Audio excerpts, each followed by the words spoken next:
Pemirsa, api misterius muncul puluhan kali di rumah warga di Sleman, Yogyakarta. Tim ahli UGM dan UPN Veteran Yogyakarta dikerahkan untuk selidiki asal api.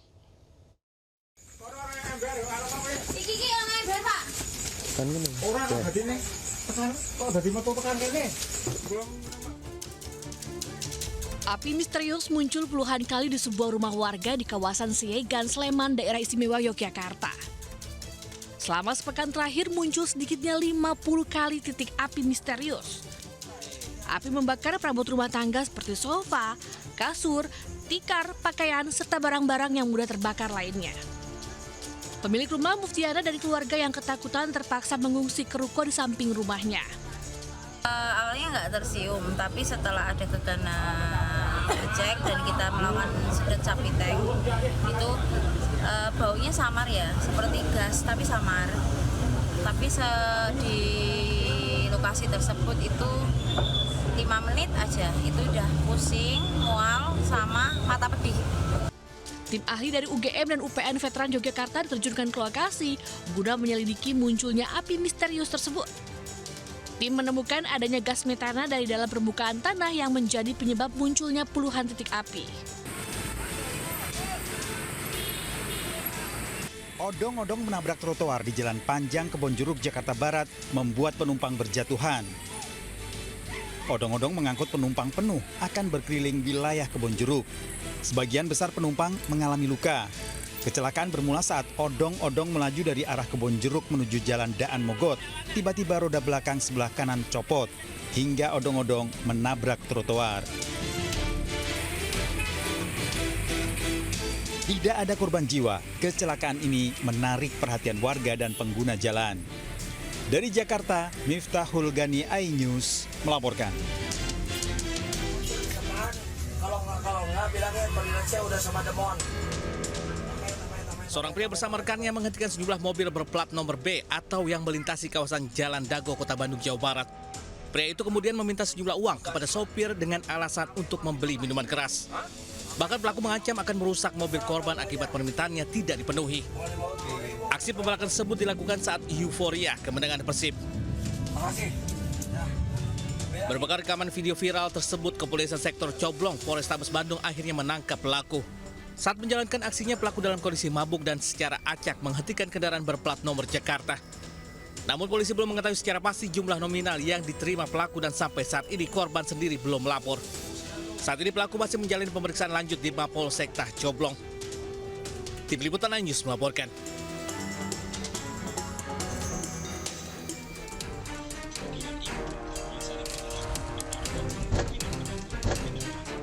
Seorang pria yang diduga sopir taksi online merusak kaca spion mobil pengendara lain di ruas jalan tol Jorok, Pondok Pinang, Kebayoran Lama, Jakarta Selatan. Sebelumnya korban terpaksa berhenti di bahu jalan karena dihadang oleh kendaraan pelaku. Kemudian pelaku turun menghampiri mobil korban sambil menenteng kunci roda dan merusak spion mobilnya hingga terlepas. Setelah merasa puas, pelaku kemudian pergi meninggalkan lokasi. Korban yang tak terima langsung melaporkan kejadian ini ke pihak kepolisian setempat.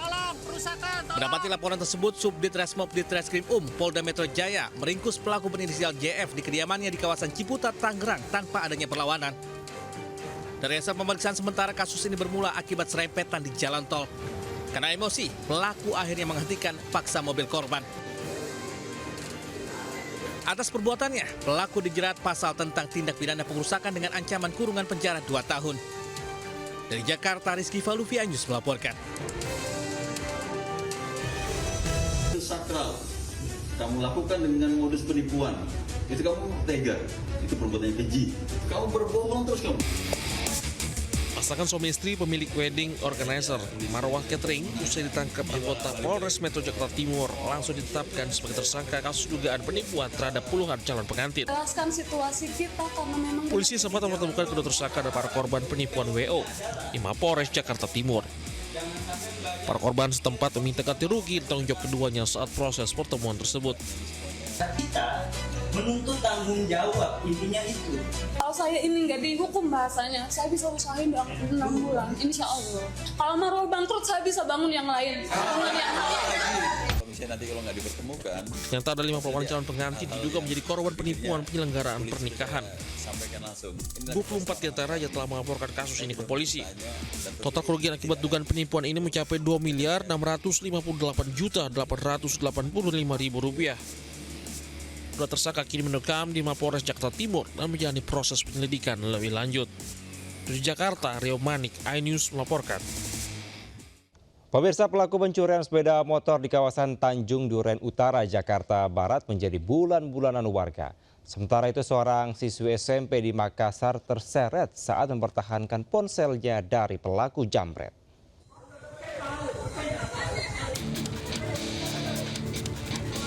Seorang pelaku pencurian motor di Tanjung Duren Utara, Grogol, Petamburan, Jakarta Barat babak belur dihajar massa.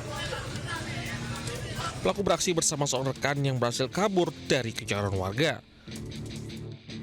Pelaku sebelumnya berhasil menggasak motor milik seorang warga. Namun saat kabur, salah satu pelaku yang mengendarai motor berhasil tertangkap. Kedua pelaku diketahui spesialis pencarian motor di permukiman dan tempat umum.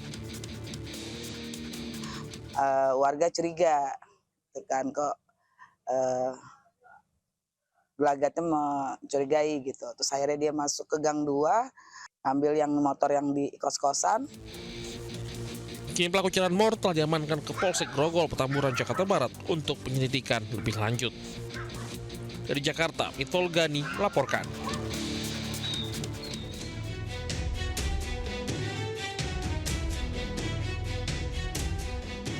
Dua orang berboncengan motor menjamret ponsel milik seorang siswi SMP di Jalan Depasawi Keluar, Kecamatan Tamalate, Kota Makassar, 22 April lalu. Korban yang gagal mempertahankan ponselnya terjatuh dan terseret di jalanan. Tim Resmob Polda Sulawesi Selatan berhasil menangkap satu penjamret di rumahnya. Namun ponsel milik korban dikuasai rekan pelaku yang kini masih buron. Atau ada 2 pelaku melakukan penjamretan terhadap korban yang dipilih secara acak. Dan dalam hal ini, korban ini seorang siswi SMP di wilayah Kota Makassar. Pada saat berangkat menuju ke sekolah, pelaku ini mengambil paksa handphone. Pelaku diserahkan ke Mapolsek Tamalate, Makassar untuk proses hukum lebih lanjut. Polisi masih memburu satu pelaku lain dan mengumpulkan barang bukti. Dari Makassar, Sulawesi Selatan, Yoel Yusfin, iNews melaporkan. Pemirsa, seorang perawat klinik gigi dianiaya pasiennya dengan senjata tajam di Kecamatan Priuk, Kota Tangerang, Banten. Peristiwa tersebut terjadi setelah pelaku menjalani perawatan gigi.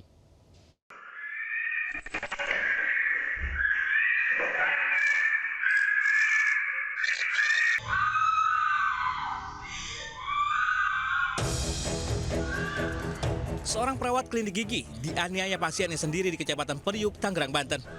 Kamera CCTV merekam saat korban berteriak histeris meminta pertolongan, sementara pelaku kemudian diamankan oleh warga. Peristiwa ini terjadi di sebuah klinik gigi di Jalan Raya Regensi, Kelurahan Gembor. Sebelumnya pelaku meminta diantar ke toilet setelah proses pembersihan karang gigi. Namun sesaat setelah keluar dari toilet, pelaku memanggil korban dan tiba-tiba menyerang dengan sebilah pisau dari tas yang dibawanya. Akibat serangan tersebut, korban terluka di tangan, punggung, perut, dan pundak hingga kehilangan banyak darah. Kini kasus penganiayaan itu masih ditangani anggota Polsek Jatiuwung. Ada di klinik gigi sedang melakukan perawatan karang gigi. Lanjut, tiba-tiba pelaku minta diantar ke toilet, kemudian pelaku langsung menusuk ke perawat tersebut. Hingga kini pihak kepolisian masih melakukan penyelidikan untuk mengungkap motif pasti pelaku serta mendalami kronologi lengkap dari insiden tersebut. Dari Tangerang, Banten, Sukron, iNews melaporkan. Pemirsa, seorang mahasiswi Universitas 11 Maret Solo menjadi pusat perhatian karena kakinya terjebak di jeruji besi selokan air. Sementara itu pemirsa, seorang bocah perempuan terperosok ke kandang gajah di Taman Marga Satwa Ragunan, Jakarta.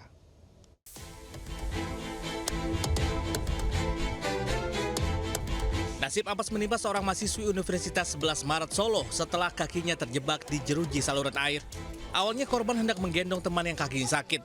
Berniat hendak menolong, justru kakinya terperosok selokan. Dua rekannya kemudian segera meminta bantuan tim damkar. Dengan menggunakan alat khusus, petugas meregangkan jeruji yang menjepit kaki korban tanpa memotongnya. Usai 5 menit, mahasiswi itu pun akhirnya bebas.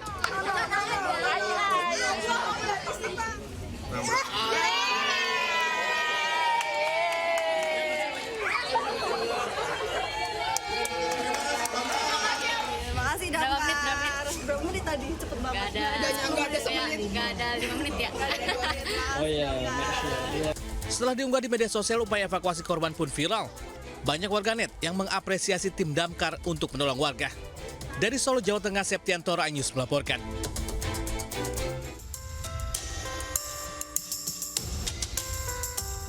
Inilah detik-detik saat seorang anak perempuan terperosok ke dalam kandang gajah di area Taman Marga Satwa Ragunan, Jakarta Selatan. Proses penyelamatan langsung dilakukan oleh pihak keluarga korban tanpa memanggil petugas keamanan setempat. Video yang dibagikan di media sosial tersebut kemudian viral di media sosial. Banyak yang menyayangkan kelalaian orang tuanya hingga anak tersebut bisa terperosok ke dalam kandang gajah. Sementara pihak pengelola Taman Marga Satwa Ragunan buka suara atas kejadian tersebut. Ada pengunjung terperosok ke dalam, ini kan artinya ini sudah pelanggaran yang lumayan berat ya kalau kami dan kebetulan dia tidak minta tolong petugasnya. Itu bentuk kelalaian orang tua, tidak menjaga putra-putrinya sampai bisa masuk, itu artinya itu satu hal yang sangat berat pelanggarannya. Pihak pengelola senantiasa mengingatkan untuk menjaga seluruh anggota keluarga, khususnya anak-anak dan lansia, agar tidak terjadi hal-hal yang bisa merugikan seluruh pihak. Dari Jakarta Selatan, Dan Helmi Sajangbati, iNews melaporkan. Pemirsa, kita ke informasi haji pemirsa, prosesi ibadah haji telah selesai. Kepulangan jemaah Indonesia ke tanah air dimulai pada hari ini. Sementara itu layanan transportasi bus salawat bagi jemaah haji Indonesia di Mekah kembali beroperasi penuh pasca puncak haji Armusna.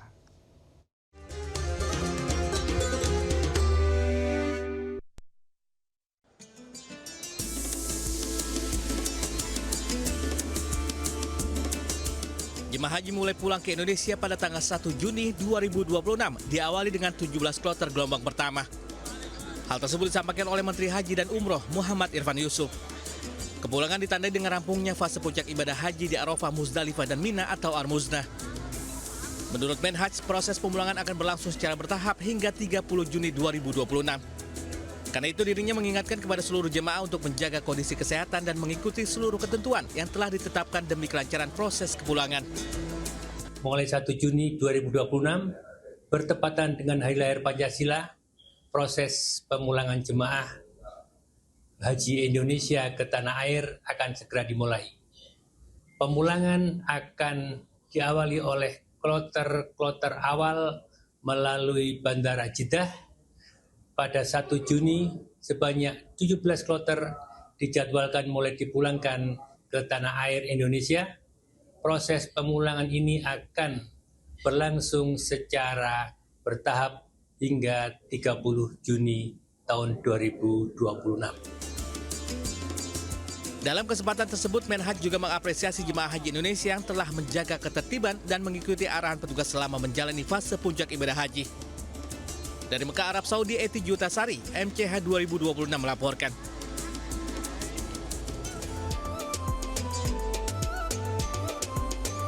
Kesibukan kembali terlihat di Terminal Sip Amir seiring dengan beroperasinya kembali layanan bus sholawat pada 14 Zulhijjah.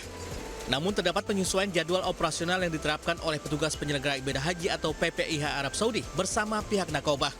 Sebelumnya diketahui bus sholawat dijadwalkan mengaspal pada pukul 1 dini hari waktu setempat. Jadwal tersebut kemudian diundur menjadi pukul 1 siang setelah mempertimbangkan kondisi fisik jemaah haji. Bahwa hal itu linear sekali dengan masa puncak haji, di mana banyak jemaah haji sedunia ini siangnya baru selesai nafarsani, sehingga memang waktu itu digunakan untuk istirahat supaya kesehatan dan keselamatan jemaah. Penundaan selama 12 jam ini dinilai sangat relevan untuk mencegah kelelahan ekstrim. Pasalnya sebagian besar jemaah baru saja menyelesaikan prosesi nafarsani pada siang hari sebelumnya. Dari Mekah, Arab Saudi, Eti Jutasari, MCH 2026 melaporkan. Informasi lain pemirsa, susu menjadi nutrisi yang berperan penting untuk mendukung tumbuh kembang anak. Pemenuhan nutrisi yang tepat dapat optimalkan kemampuan belajar anak.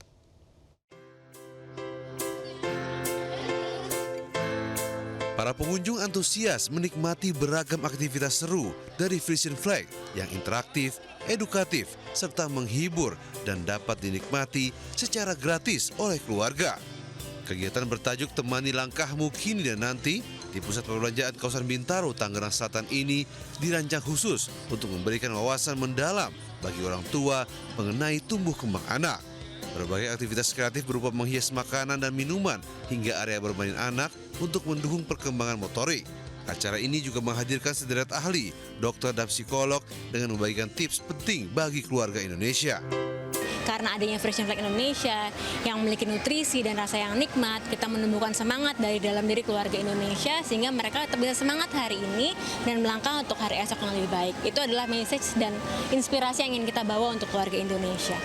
Temani langkahmu kini dan nanti itu sejalan sama mungkin visi kebanyakan keluarga di Indonesia ya. Semua orang tua pasti pengennya gitu menemani setiap perjalanannya anak dari mulai sekarang sampai dengan entar gitu.